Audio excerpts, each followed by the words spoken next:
ఇక్కడ చూసారా? ఈ డాగ్ ఈ ఇంటి ముందు ఎదురు చూస్తూ ఉంది. ఏమైనా ఒక ముద్ద పెడతారని. ఇలా ఈ డాగే గదండీ! ప్రతి ఇంటి ముందు నేను రెగ్యులర్‌గా చూస్తూనే ఉంటాను. ప్రతి ఇంటి ముందు ఒక కుక్క పడుకోనుంటుంది. ఆకలితో అలమటిస్తూ ఎదురు చూస్తూ ఉంటుంది. మీరు తినే 10 ముద్దల్లో 2 ముద్దలు నోరు లేని మూగజీవాలకు పెడితే మంచిదే కదండీ! అవి ఎంతో ఆకలితో అలమటిస్తూ ఉంటాయి.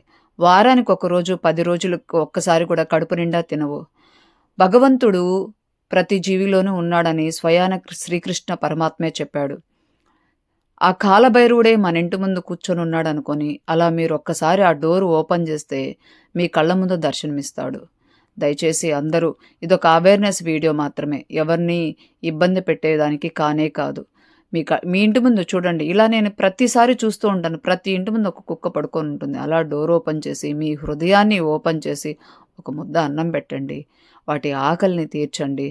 భగవంతుడు ప్రతి జీవిలో ఉన్నాడు. మనం తెలుసో తెలియకో చేసిన తప్పులన్నీ మూగజీవులకి ఆహారం పెట్టడం ద్వారా గూడా పోతాయి. కాబట్టి మీరందరూ ఇదొక అవేర్‌నెస్ వీడియో మాత్రమే. దయచేసి చూడండి. ప్రతి ఇంటి ముందు రోజు నేను రాత్రులు ఇలా చూస్తాను. ప్రతి ఇంటి ముందు ఒక డాగ్ ఉంటుంది.